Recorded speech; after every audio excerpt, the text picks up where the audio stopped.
अस्सलाम वालेकुम नाज़रीन, खबर और अकायद के साथ मैं हूँ उमर खत्ताब। इस्लामाबाद वफाकी हुकूमत ने पार्लियामेंट में अपोजिशन जमातों के इत्तेहाद को अपने मकासद हासिल करने का एक आर्जी गठजोड़ करार दे दिया है।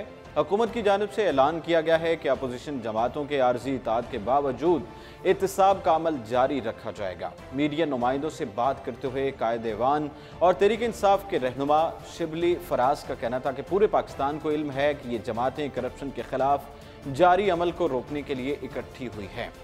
शिबली फराज का कहना था कि अपोजिशन जमातें अपने इत्तेहाद की मदद से कौमी इदारों को दबाव में डालना चाहती हैं, ताहम हुकूमत उनके दबाव में नहीं आएगी। अपोजिशन जमातों का इत्तेहाद आर्जी है और ये ज़्यादा देर तक नहीं चलेगा, क्योंकि ये सिर्फ एहतसाब के अमल को रोकने की एक कोशिश है। शिबली फराज का यह भी कहना था कि मुस्लिम लीग नून और पाकिस्तान पीपल्स पार्टी के मकासद एक ही हैं, ताहम हुकूमती पॉलिसियों में कोई तब्दीली नजर नहीं आएगी। उधर कायद ऐवान के बयान पर रद्दमल देते हुए chairman Peoples Party Bilawal Bhutto Zardari ने भी बयान दिया। इस पर बात करने के लिए अभी हमें ज्वाइन किया है सार राना साहब ने, जो कि सीनियर तज्जियाकार हैं, हमारे साथ मौजूद हैं। सर अस्सलाम वालेकुम। जी वालेकुम अस्सलाम। सर कैसे हैं आप? जी अल्लाह का शुक्र। सर पीपल्स पार्टी और मुस्लिम लीग नून में कल जो है वो इत्तेहाद सामने आया है, वो मुत्तफिक हो गए हैं, उनका एजेंडा एक है। तो आज जो पीटीआई है उसका ये मौक़िफ़ है कि अपोजिशन जमातों का जो इत्तेहाद है वो आर्जी गठजोड़ है, ये ज़्यादा देर तक नहीं चलेगा। आप इसको किस तरह देखते हैं? देखें, सबसे पहली तो ये है कि जो पाकिस्तान है ये बेसिकली एक यू टर्न लेने वालों का मुल्क है जी। वो यू टर्न खाली वज़ीर-ए-आज़म इमरान खान के नाम नहीं है। ये जितने सियासतदान हैं, ये जितने हुक्मरान हैं, जो शक्लें बदल के ताश के पत्तों की तरह, एक गड्डी है जिसमें 52 पत्ते हैं, वो ही फेंट फेंट के कभी एक पत्ता ऊपर आ जाता है, वो हुक्मरान हो जाता है, कभी दूसरा आ जाता है। अब जो कल इत्तेहाद हुआ है जी, क्या वो इत्तेहाद किसी जमहूरियत के बचाने के लिए हुआ है? क्या वो इत्तेहाद इस महंगाई के खिलाफ आवाम के साथ खड़े होने के लिए हुआ है? क्या वो इत्तेहाद जो है वो ये जो भूख बढ़ गई है, ये जो नंग बढ़ रही है, इसको बचाने के लिए हुआ है? ऐसा नहीं है।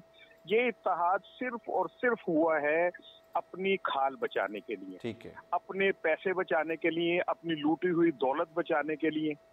मुझे बताए कहाँ गया शहबाज शरीफ का वो दावा कि मैं जरदारी के गिरेबान में हाथ डाल के उसे घसीटूंगा और उसके पेट में से कौम की लूटी हुई दौलत निकालूंगा। जी। ये सब लोग, ये एलीट क्लास, ये ताकतवर तबका, ये सब एक है अंदर से। सर आज इसी हवाले से फैसल जावेद साहब ने भी, जो पीटीआई के रहनुमा है, उन्होंने भी बयान दिया है कि ये दोनों पार्टियां जो हैं, जब इनको इस तरह की इनका एहतसाब जो है वो चल रहा होता है तो ये एक दूसरे के करीब आ जाती हैं, वैसे ये अपनी दुश्मन होती हैं एक दूसरे की। भाई ये पहले दूर कब गई थी? ये कभी दूर गए ही नहीं। ये जो चार्टर्ड ऑफ डेमोक्रेसी इन्होंने साइन किया था, वो क्या था? वो जमहूरियत के नाम पे एक दूसरे को सपोर्ट करना ही तो था। उसमें यही तो था कि 5 साल आप हुकूमत करें, अगले 5 साल हम हुकूमत करेंगे, हम आपको नहीं छेड़ेंगे, आप हमें नहीं छेड़ेंगे। जी। मुझे एक बात का जवाब दें कि ये जो आज इत्तेहाद हुआ है और ये सारे बैठे हैं, इसका 1 पॉइंट एजेंडा है कि हुकूमत को टफ टाइम देंगे। क्या इसका 1 पॉइंट एजेंडा ये नहीं हो सकता था कि हम गरीब आवाम को बचाएंगे? जी। क्या इसका 1 पॉइंट एजेंडा ये नहीं हो सकता था कि हम इस मुल्क में बढ़ती हुई बेरोजगारी और गुर्बत के खात्मे के लिए अपना किरदार अदा करेंगे? क्या 1 पॉइंट एजेंडा हुकूमत को टफ टाइम देना? हुकूमत को टफ टाइम देने का क्या फायदा सिवाय इसके कि हुकूमत इनके पैरों में गिर पड़े, वो जो नैब इन्हें बार बार बुलाता है या इनके खिलाफ जो मुख्तलिफ इल्जामात के तहत तहकीकात हो रही है वो खत्म हो जाए। मतलब जो एहतसाब का सिलसिला सर चल रहा है, उसको रोकने के लिए, हुकूमत पर दबाव डालने के लिए ये इत्तेहाद हुआ है। भाई ये अब एहतसाब भी खत्म हो गया। एहतसाब ने भी जो है ना, एहतसाब ने भी इनके पैर चूम लिए हैं। एहतसाब बस अब खत्म हो चुका। जिस मुल्क के अंदर आप अंदाजा करें कि इतनी तेजी से महंगाई बढ़ रही है, गुर्बत बढ़ रही है, लोग भूखे मर रहे हैं, नौजवानों के हाथ में डिग्रियां, उन्हें नौकरियां नहीं मिल रही हैं, लोगों के पास खाने के पैसे नहीं है, और पंजाब असेंबली के अंदर तारीखी जो है कानून साजी होती है कि 2 बंदे जिनके ऊपर ये तय है कि उन्होंने पैसे लूटे इस मुल्क के, जी। एक अरकान असेंबली को बुलाने के लिए तारीख में पहली दफा प्रोडक्शन ऑर्डर जारी होता है और वो ऑर्डर जारी करता है हुकूमत का स्पीकर। सही। क्या इस असेंबली को शर्म नहीं आई कि इस असेंबली के अंदर बैठे हुए लोगों को शर्म नहीं है? का इन्हें इस बात की शर्म नहीं है कि क्या कोई एक करारदाद इन्होंने मुश्तरका तौर पे ये पास की या कोई कानून साजी की कि ये गरीब अवाम जो भूखे मर रहे हैं, जिनके पास खाने को नहीं है, गुर्बत तेजी से बढ़ रही है, इसके खात्मे के लिए हमने क्या इकदाम करना है? ठीक है। ये सारे चोर, उचक्के, लुटेरे हैं, लफंगे हैं, ये सब डाकू हैं। और कुछ डाकू पीटीआई में बैठे हैं, कुछ डाकू पीपल्स पार्टी में बैठे हैं, कुछ डाकू नून लीग में बैठे हैं, लेकिन ये सब अंदर से एक हैं, एक दूसरे को सपोर्ट करते हैं, एक दूसरे को बचाते हैं, अवाम को बेवकूफ बनाते हैं ये जमहूरियत के नाम पर। और ये जो आज जमहूरियत के नाम पे ये सारे इकट्ठे हो रहे हैं, किस मुंह से ये एक दूसरे के साथ गले मिल रहे थे? इन्हें शर्म नहीं आती? ये एक दूसरे को सिक्योरिटी थ्रेट करार देते रहे, एक दूसरे को डाकू करार देते रहे, और आज सिर्फ ये अपने दौलत बचाने के लिए जो इन्होंने लूटी हुई है और अपनी जनादली जायदादें बचाने के लिए इकट्ठे हो गए। ये शर्म का मुकाम है। ठीक है सर, मुराद अली शाह साहब ने आज बयान दिया है कि पीपल्स पार्टी को तोड़ने वाले जो है वो तारीख का हिस्सा बन जाएंगे। उन्होंने नाम लिए बगैर फवाद चौधरी साहब पर तनकीद की है, क्योंकि फवाद चौधरी साहब ने कल भी बयान दिया था, पहले भी दे रहे थे। उन्होंने मुराद अली शाह पर काफ़ी तनकीद की है, मुख्तलिफ जो प्रेस कॉन्फ्रेंस वो करते हैं आए रोज़। तो उन्होंने कहा था कि जो मुराद अली शाह साहब हैं वो इस्तीफ़ा दे दें, वरना हम अमली इक़दाम उठाएंगे और पीपल्स पार्टी को मुश्किल हालात में धकेल देंगे। तो आज उसके नतीजे में ये मुराद अली शाह साहब ने ये बयान दिया है। देखें, बात ये है, पीपल्स पार्टी को तो ना ज़ियाउल ख़त्म कर सका, ना मुशर्रफ ख़त्म कर सका। ये एजाज़ सिर्फ आसिफ अली जरदारी को हासिल है कि उसने पीपल्स पार्टी को ख़त्म कर दिया। पीपल्स पार्टी को कोई डिक्टेटर नहीं तोड़ सका। पीपल्स पार्टी और भुट्टो फिनोमिना को कोई डिक्टेटर चैलेंज नहीं कर सका अपने पूरा जोर लगाने के बावजूद। पीपल्स पार्टी के वर्करों को फांसियां हुई, पीपल्स पार्टी के वर्करों को जेल में डाला गया, किले में डाला गया, कोड़े मारे गए, पीपल्स पार्टी जिंदा रही। लेकिन पीपल्स पार्टी को तबाह किया और खत्म किया खुद पीपल्स पार्टी के अंदर बैठी हुई काली भेड़ों ने, आसिफ अली जरदारी की शक्ल में, जिन्होंने एक वक्त ऐसा लिया है कि भुट्टो किसी दौर में और बेनजीर के दौर में ये खंबा भी खड़ा करते थे तो जीत जाते थे। और आज एक वक्त ऐसा आया कि इन्हें नाम नहीं मिल रहा था कैंडिडेट देने का। सही। पंजाब में, सिंध में तो इनकी खैर बदमाशी है। ठीक है। आज किस मुंह से ये कहते हैं जी सिंध के हकूक के लिए हम काम करेंगे, किससे हकूक लेंगे? और तुम खुद गासिब हो, तुमने तो इस मुल्क सिंध को इस हाल में पहुंचाया है। तुम पिछले 35 साल से सिंध के किसी न किसी शक्ल में लीडर हो। और थर में थर की सूरत-ए-हाल सर सारे लोगों के सामने, पाकिस्तान के सामने, वहाँ पर बच्चे मर रहे हैं, आए दिन रिपोर्ट होते हैं वहाँ से अस्पतालों में। थर के अंदर जो सूरत-ए-हाल है भाई, क्या मुझे बताएं, क्या ऐसी हुकूमत है? इन लोगों को तो खुदा की कसम जमीनों के ऊपर लिटा के इन पे से बिल्डोजर फेर देने चाहिए। थर में बच्चे भूखे मरते हैं और ये वहां जाके 60 खानों की दावतें उड़ा रहे होते हैं। ये उनके खबरगिरी करने के लिए वहां जा रहे होते हैं। ये है लीडर। ये जो आसिफ अली जरदारी सिंध के बेताज बादशाह चैंपियन बने फिरते हैं, आज तक वहां पे पानी का मसला हल नहीं हो सका। गरीब हारी भूखा मरता है और ये उनकी जमीनों पे कब्जे करके बैठे हुए, शुगर मिलों पे कब्जे करके बैठे हुए। और उसके बाद गरीबों की बजाय इनको अपने मुफादात जो है वो नजर आते हैं। मुस्लिम लीग नून और पीपल्स पार्टी बिलावल भुट्टो जरदारी का नाम ECL से निकालने पर दोनों पार्टियां जो है वो इसरार कर रही हैं। इस तरह जिस तरह आपने पहले भी बताया कि भूख और महंगाई के हवाले से ये काश जो है वो ये दोनों पार्टियां साथ होती और कोई एहतजाज करती। बहुत शुक्रिया सर, इसार राना साहब तज्ज़ियाकार हमारे साथ मौजूद थे, आपने हमें वक्त दिया। एक सवाल के जवाब में बिलावल भुट्टो जरदारी ने कहा कि जब हमारे मकासद फ्रंट फुट डिप्लोमेसी करने में हासिल हो रहे हैं तो हमें बैकडोर डिप्लोमेसी करने की क्या ज़रूरत है। ख्याल है कि 15 जनवरी को चेयरमैन PP बिलावल भुट्टो जरदारी और साबिक सदर आसिफ अली जरदारी ने मुस्लिम लीग नून के सदर मियाँ शहबाज शरीफ की रिहाइशगाह पर होने वाले मुत्तहिदा अपोजिशन के इजलास में शिरकत की थी। इजलास के बाद से शहबाज शरीफ और बिलावल भुट्टो जरदारी ने मीडिया से मुश्तरका तौर पर गुफ्तगू भी की थी और बताया था कि एक मुश्तरका कमेटी तश्कील देने पर इत्तफाक हुआ है जो अपोजिशन के मुश्तरका लाहे अमल के लिए तजावीज़ तैयार करेगी। बिलावल भुट्टो जरदारी ने कहा था कि हुकूमत इंसानी हकूक़ पर हमला कर रही है, इंसानी हकूक़ की पामाली पर खामोशी इख्तियार नहीं करेंगे। अपोजिशन लीडर शहबाज शरीफ ने मीडिया से गुफ्तगू करते हुए कहा था कि हमने कमेटी बना दी है जो तमाम अपोजिशन जमातों की नुमाइंदगी करेगी। याद रहे कि Balochistan national party BNP mangle भी हुकूमत को छोड़कर अपोजिशन इत्तेहाद में शामिल होगी और शहबाज शरीफ की रिहाइशगाह पर होने वाले मुत्तहिदा अपोजिशन के इजलास में BNP मैंगल की जानिब से सरदार अख्तर मैंगल के नुमाइंदे आगा हसन बलोच और हाजी हाशम ने भी शिरकत की थी।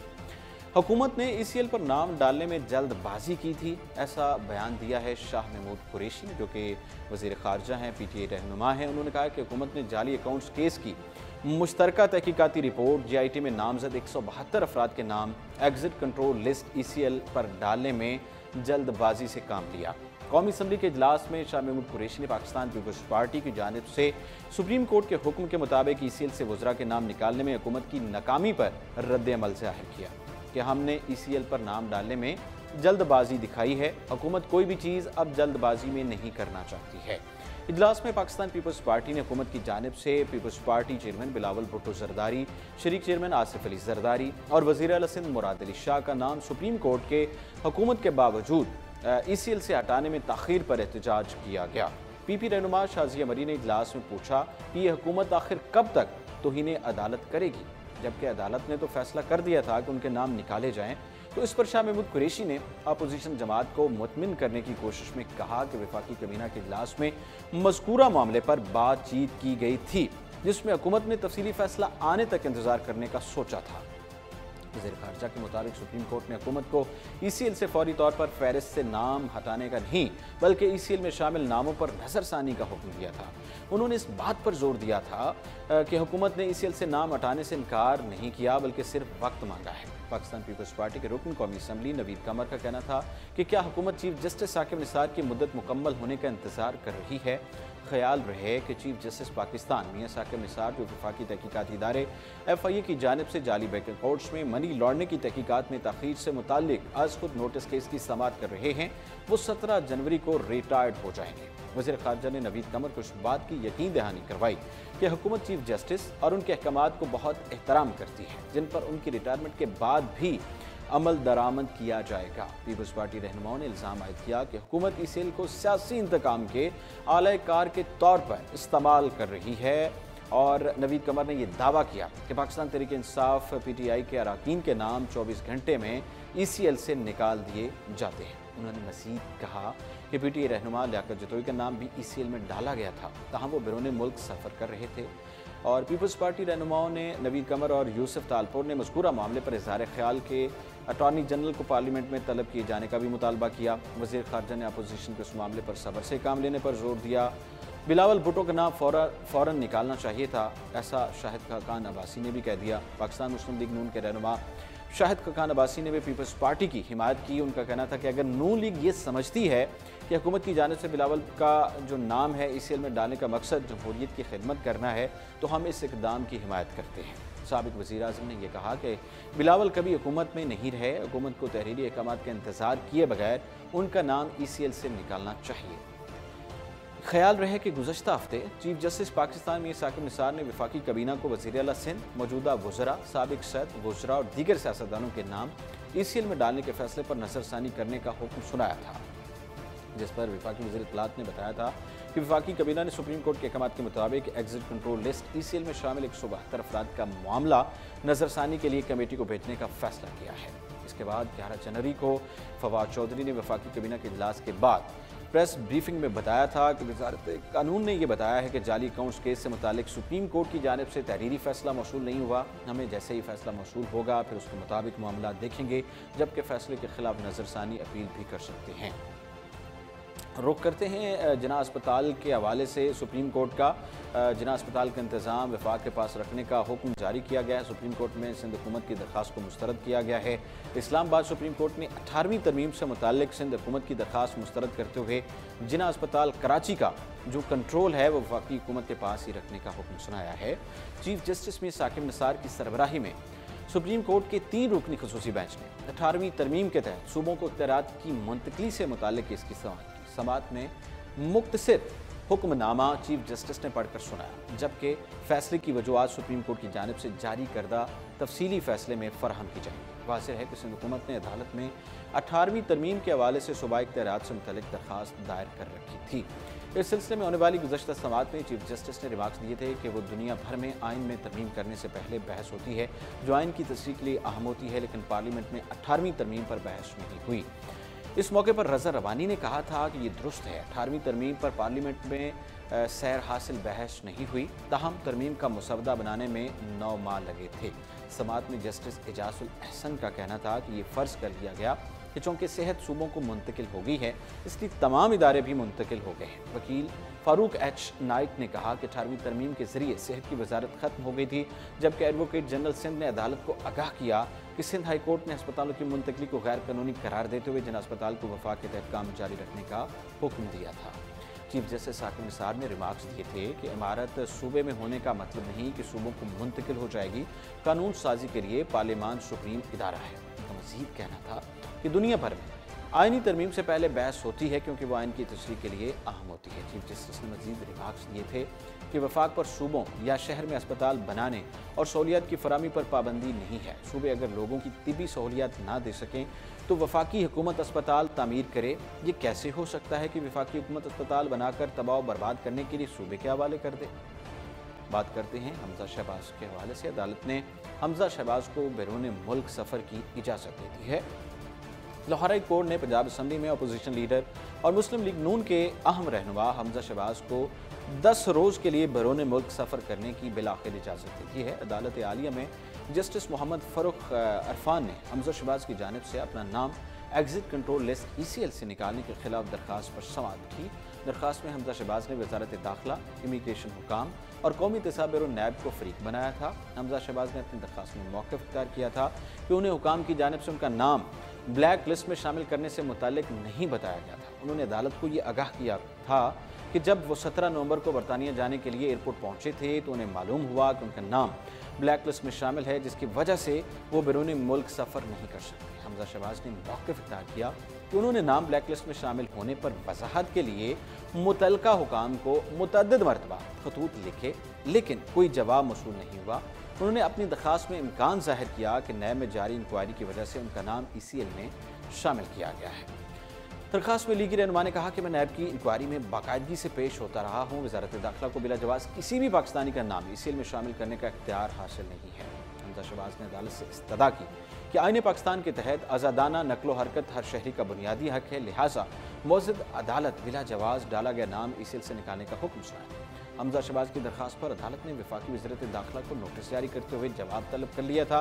ताहम आज 16 जनवरी को अदालत में हुकूमत की जानिब से एडिशनल अटॉर्नी जनरल इश्तियाक ए खान अदालत में पेश हुए। समाअत के आगाज़ में एडिशनल अटॉर्नी जनरल ने अदालत में एक केस का हवाला देते हुए कहा कि हमजा शहबाज की दरख्वास्त नाकाबिल समाअत है। हाई कोर्ट ने खुद एक फैसले में ये तयन किया था कि किन हालात में किस शख्स की नकलो अमल रोकी जा सकती है। अपनी बात को जारी रखते हुए उन्होंने ये बताया कि अगर किसी ने सरकारी खजाने को नुकसान पहुंचाया हो उसे बाहर जाने से रोका जा सकता है। जस्टिस फारूक अरफान खान ने रिमार्क्स दिए कि याद रखिए, जो आज हुकूमत में हैं वो कल अपोजिशन में हो सकते हैं।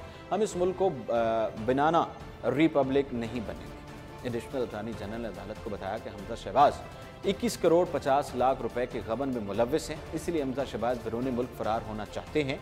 इश्तियाक खान ने अदालत में हवाला दिया कि साबिक वज़ीर ख़जाना इस्हाक डार मुल्क से बाहर गए थे लेकिन वापस नहीं आए, जिस पर अदालत आलिया ने इस्तफसार किया कि इस्हाक डार के अलावा और कौन कौन बाहर है, आपके पास क्या सबूत है कि हमजा जाकर वापस नहीं आएंगे। जस्टिस मोहम्मद फ़ारूक अरफान खान ने रिमार्क्स दिए कि नैब जिस तरह काम कर रहा है इससे चीफ जस्टिस ऑफ पाकिस्तान मियां साकिब निसार समेत सुप्रीम कोर्ट के दीगर जजेस भी नाराज हैं। जस्टिस मोहम्मद फ़ारूक अरफान खान ने बरहमी का इज़हार किया और कहा कि मुल्क में नैब का कानून चल रहा है, क्या अब रियासत को नैब चलाएगा? क्या अब पार्लियामेंट और अदालतें अपना काम बंद कर देंगी? एडिशनल अटॉर्नी जनरल ने अदालत को बताया कि हमजा शहबाज ने अपना नाम ECL से निकलवाने के लिए मुतल्लिका फोरम से रजू नहीं किया, जिस पर दरख्वास्त गुजार के वकील ने अदालत को बताया कि उनके मौक्कल ने अपना नाम ब्लैक लिस्ट से निकलवाने के लिए चेयरमैन नैब से रजू किया था। जस्टिस फारूक अरफान ने रिमार्क्स दिए कि कानून सबके लिए बराबर है, जबकि एडिशनल अटॉर्नी जनरल से इस्तफसार किया कि अदालत का जो नाम है अदालत को ECL में शामिल करने के तरीक़ाकार के बारे में बताया जाए। अदालत ने रिमार्क्स दिए कि चीफ जस्टिस मियां साकिब निसार ने भी रिमार्क्स दिए हैं कि सूबे के वज़ीर आला का नाम ECL में नहीं डाला जा सकता। जस्टिस फारूक अरफान खान ने रिमार्क्स दिए कि जिन मुल्कों में बादशाहत चल रही है, वहाँ तो सफारत खानों में जाकर भी लोग कत्ल कर दिए जाते हैं। अदालत आलिया ने हमजा शहबाज की दरख्वास्त को मंजूर करते हुए उन्हें एक मरतबा सिर्फ 10 रोज़ के लिए बैरून मुल्क सफ़र करने की इजाज़त दे दी है। मौजूदा हालात में फ़ौजी अदालतों के क़याम में तोसी ज़रूरी है, ऐसा बयान दिया है वज़ीर कानून ने। वज़ीर कानून बैरिस्टर फ़रोग नसीम ने फ़ौजी अदालतों के क़याम के हवाले से बात की है। मीडिया से गुफ्तगू करते हुए बैरिस्टर फ़रोग नसीम ने कहा कि फ़ौजी अदालतों के क़याम के पर बातचीत होना बहुत ज़रूरी है। हुकूमत का मौक़िफ़ है कि फ़ौजी अदालतों से मुताल्लिक़ अवाम को मुकम्मल आगाही होनी चाहिए। हालात ऐसे हैं जिसमें फ़ौजी अदालतों के क़याम में तोसी ज़रूरी है। उन्होंने ये कहा कि अदालतों में जो बेहतरी होना चाहिए थी, उसका इल्ज़ाम किसी को देना मुनासिब नहीं है। हकीकत ये है कि गुज़श्ता दवार की अगर बात करें तो अदालतों की सलाहियतों को बेहतर नहीं बनाया गया। कोशिश है कि सिविल अदालतों की इस्तादाद कार बढ़ाई जाए ताकि फ़ौजी अदालतों की ज़रूरत ही ना पड़े। वज़ीर कानून का ये कहना था कि हुकूमत और इत्तेहादियों की राय है इस मामले पर बहस हो और फिर फैसला हो। बिल लाने से कबल हुकूमत और अपोजिशन के दरमियान इत्तेफाक की राय होना चाहिए। अगर हुकूमत के पास 2/3 अक्सरियत भी होती तो इत्तेफाक की राय होना चाहिए था। नाज़रीन, ये था आज का प्रोग्राम और इसके साथ ही उमर खताब को दीजिए इजाज़त और आप देखते रहिए।